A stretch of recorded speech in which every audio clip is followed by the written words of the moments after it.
Yo, what up, YouTube? Yo, so this is Dion, man, back with another video. So I just finished like a push-up challenge.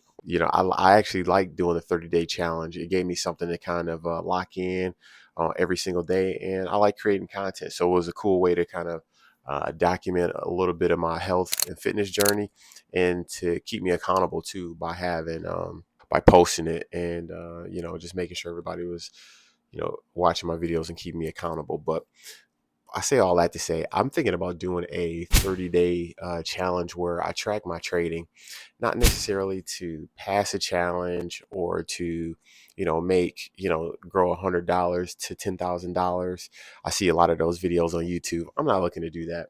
What I want to do is really just kind of document my process and just have this as a way to review, and maybe some of my trading can inspire or show some other beginning traders a little bit about the process and some things that I look at. I think a lot of times when you've been on a journey or on a path for so long, you feel that, well, you forget a lot of things, and some of the things that maybe I've learned along the road, I might be able to impart or share with somebody else. So I think that would be a cool kind of situation. Basically what I want to do over the 30 days is just kind of capture that whole trading roller coaster, share, some good tips and some things that work well for me, and maybe I can impart a little bit, for somebody else. So I'm documenting my trading journey over the next 30 days. And so that way you can learn from my wins and my mistakes and some key takeaways over the over my experience. So, and to be honest, I don't even trade every single day, but when I do trade, I want to be able to share a little bit about my mindset and different setups and why I take certain trades and why they make sense to me as well. All right, so let's get into it. So today I traded NLSP.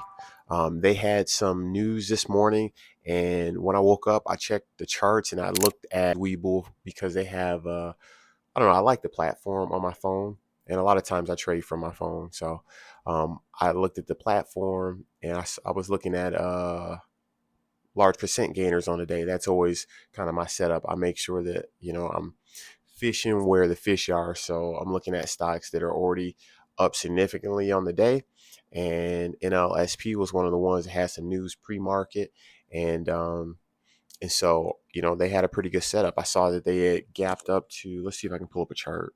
I saw that they gapped up this morning, and I think they had a high of $3.17. And I trade small cap penny stocks, and this setup worked for me. It wasn't too low a float.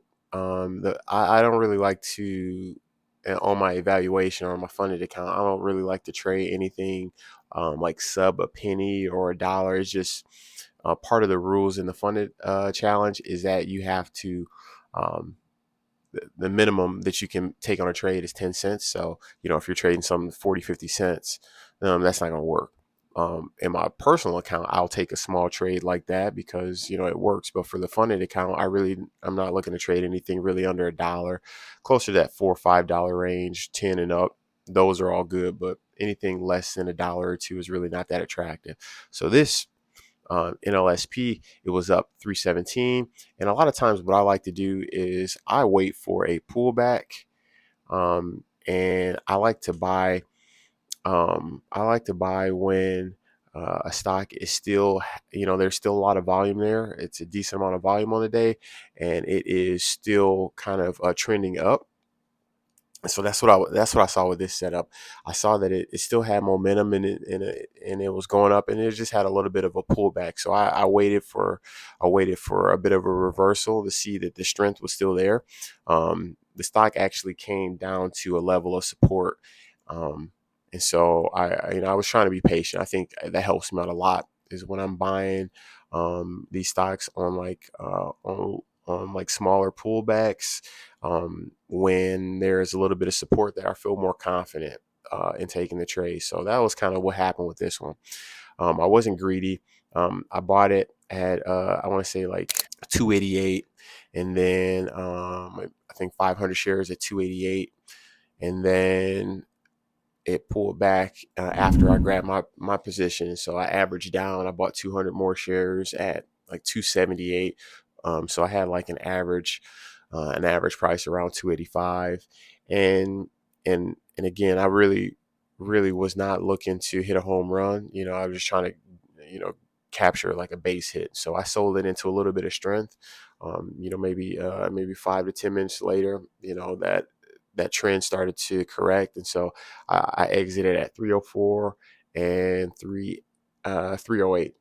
And for me, part of the funding challenge is like when you take a trade, there is like a gap in between your positions. So if I exit one position, you can't just scale out um, back to back. So I think if I exit a position, then I have to wait like 30 seconds or 60 seconds before I can exit my other position. So you can't just like scale out like 10 seconds after each other. It has to, you have to give it a little more time. And that's, one of the rules with the funding challenge. Yeah. So long story short, today was a pretty good trading day. I did go back in with a second position because it was pulling back, and I thought that when I exited the second time at 308, I felt like that trade was going to be wiped out or not counted towards the evaluation. So I bought a smaller position, and I was going to try to like capture those gains, but that was kind of stupid. So it's not something that I want to do again. I think, once I lock in profits, I think it's fine to just walk away. And we're talking like a matter of $50 that I was trying to recapture. And, the trade went against me. I think I grabbed a position right around like two. I got it right here. I had an average price of 285 and closed it at 288. So it was basically like a scratch trade, but I exited at 288, but it did pull back, to like 275, 274. So I had small size, like only 130 shares, but that was just kind of a knee jerk reaction, something that I definitely want to clean up moving forward. So I don't want to talk too much about it, but I did later on today, I did journal a little bit about the trade and just made a note about that I want to clean that part up. But all in all, it's pretty good. I think with these videos, I definitely want to just kind of capture a little bit and just share a little bit of my thought process of of me in the trades. I may try to capture me doing the live trading. We'll see, because I've done that before and it didn't go so well.